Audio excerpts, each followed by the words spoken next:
चांद पूरा था, आसमान अपनी पूरी रोशनी में नहाया हुआ था।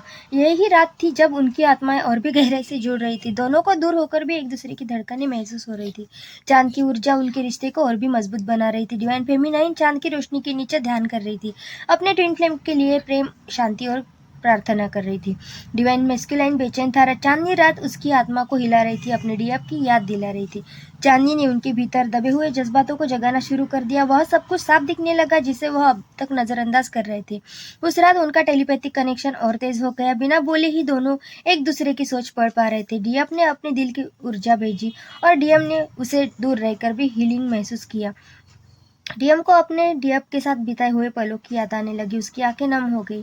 पानी में चमकती चांदनी उनके रिश्ते का आईना थी, गहरी, साफ और अनंत। दोनों के इनर चाइल्ड घाव भर रहे थे। चांद की रोशनी उनके पुराने दर्द पर मरहम लगा रही थी। रात खामोश थी पर उनकी आत्माएं बात कर रही थी, बिना आवाज, बिना शब्द। चांद उनके मिलन का गवाह था।